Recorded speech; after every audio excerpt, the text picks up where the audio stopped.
Bonjour les enfants. Aujourd'hui, je vais vous lire l'histoire de la petite fille qui voulait voir le désert. Est-ce que tu es prêt? Alors, on y va.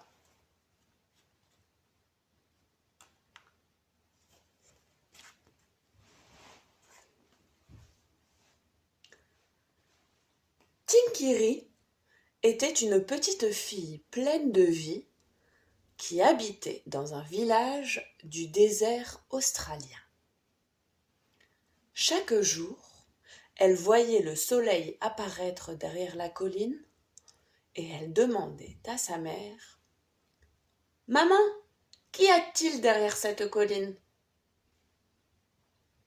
Et chaque jour, sa mère lui répondait « Derrière la colline, il y a le grand désert, un endroit qui n'est pas fait pour les petites filles.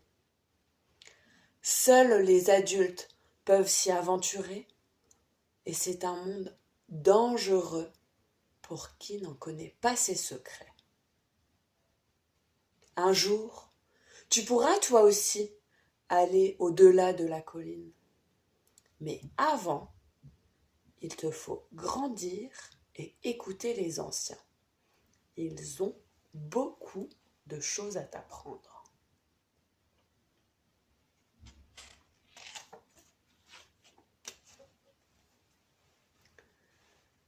Mais Tinkiri n'écoutait jamais personne. Elle préférait jouer avec ses amis et n'en faire qu'à sa tête. Un jour, elle s'aventura en dehors du village, mais sa mère la rattrapa et la ramena fermement par le bras en lui disant « Ne t'éloigne jamais plus, c'est beaucoup trop dangereux. Je vais te dire ce qu'il y a derrière la colline. Il y a Pankalangu, l'ogre à la peau de lézard, qui dévore les enfants perdus. »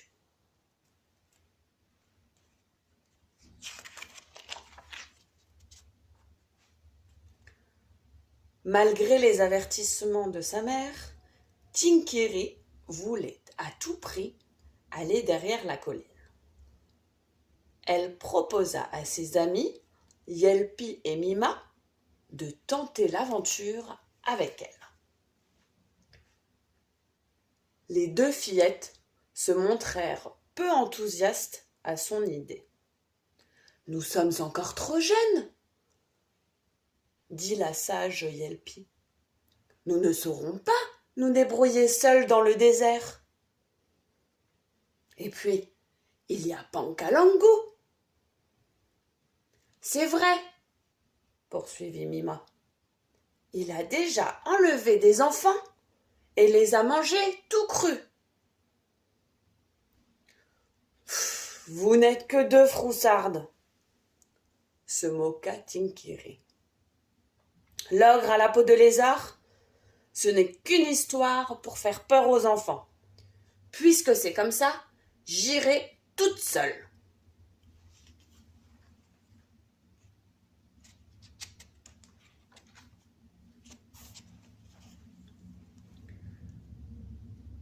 L'occasion se présenta quelques jours plus tard.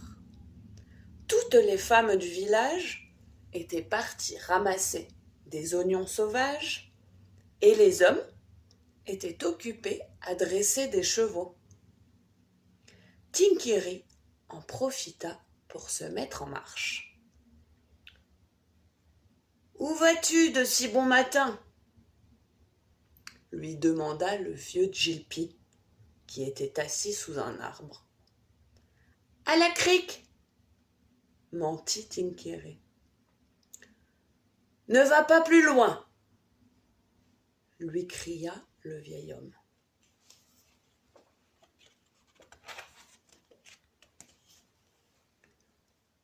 Tinkiri avait maintenant dépassé la crique et se trouvait face à la colline. Une énorme joie envahit son cœur. Ça y est, se dit-elle fièrement. Dans quelques minutes, je serai en haut de cette colline et je verrai enfin ce qu'il y a derrière. Et elle s'élança, légère, à l'assaut du mont. Une volée d'oiseaux du désert salua son arrivée au sommet. Et ce qu'elle découvrit alors l'émerveilla. Un horizon sans fin où se détachait, ici et là, la silhouette d'un arbre ou un tapis de fleurs rouges.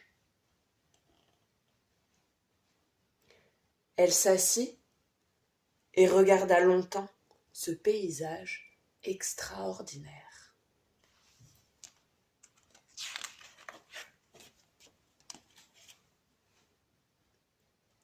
Le silence fut soudain interrompu par un bruit étrange qui venait du ventre de Tinkéry. Elle sourit. « J'ai faim et je n'ai pas pensé à emmener de la nourriture. Mais ce n'est pas grave.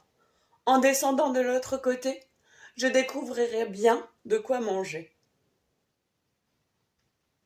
Elle dévala la pente et, arrivée dans le bush, elle se mit à la recherche de bananes et de tomates sauvages. Mais de ce côté de la colline, aucun arbre fruitier ne poussait.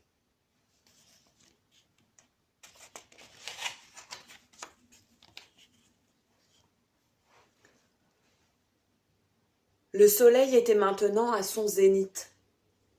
Tinkéry, exténué par la faim et la soif, décida de se reposer à l'ombre d'un acacia. « Bonjour, petite fille !»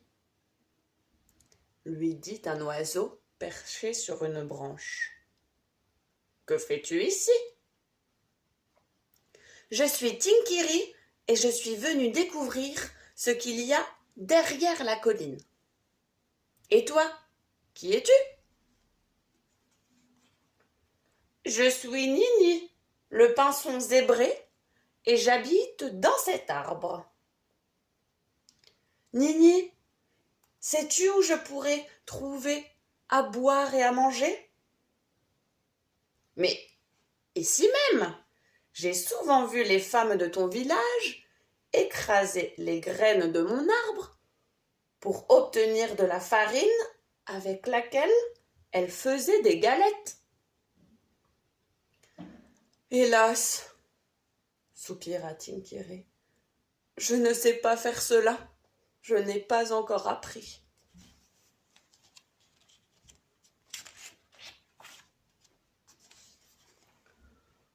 Le soleil déclinait à l'horizon quand Tinkéry se remit à marcher. Soudain, quelque chose bougea sous ses pieds. Un gros lézard venait de slalomer entre ses jambes. Elle courut après lui et plongea pour l'attraper. Mais le lézard, plus rapide, disparut dans son trou. « Zut !» pesta Tinkéry. « Comme j'aurais aimé faire rôtir ce gros lézard.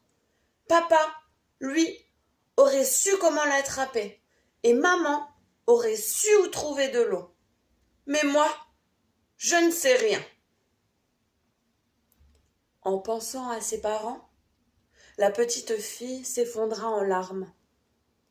Puis elle se releva et dit tout haut, pour se donner du courage: « Je vais retourner au village et m'appliquer à apprendre toutes ces choses. »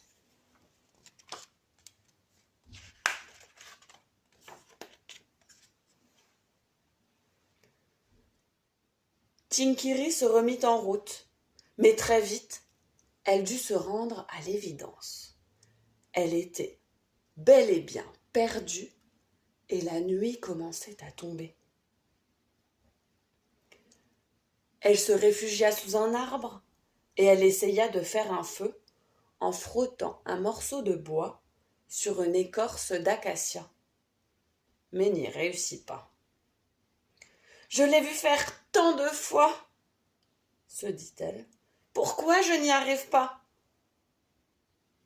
Alors, elle comprit qu'elle allait passer la nuit sans lumière ni chaleur.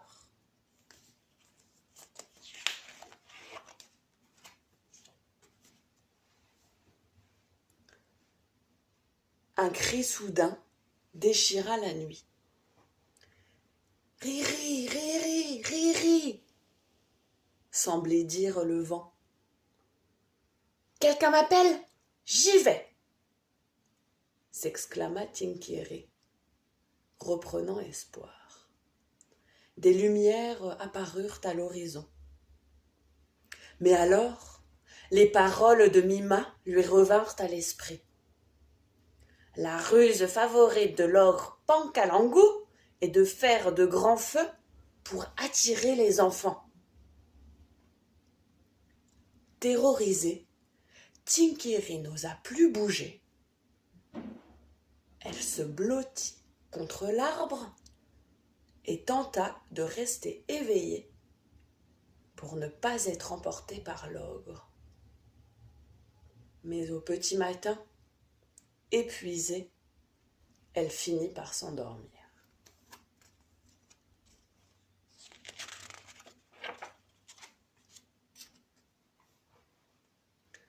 Dans son sommeil, Tinky entendit une voix qui disait « Elle est ici, venez vite !» On aurait dit celle de son père. Elle ouvrit doucement les yeux. Sa mère était penchée vers elle. « Maman, maman, c'est vraiment toi? Comment m'avez-vous retrouvée ?» Jilpi t'avait vu aller vers la crique, et de là, ton père a suivi tes traces.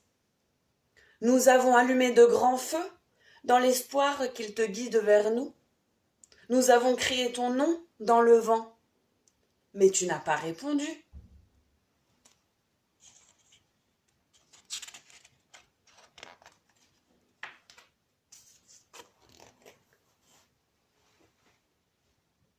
Tinky se blottit contre sa mère tendrement.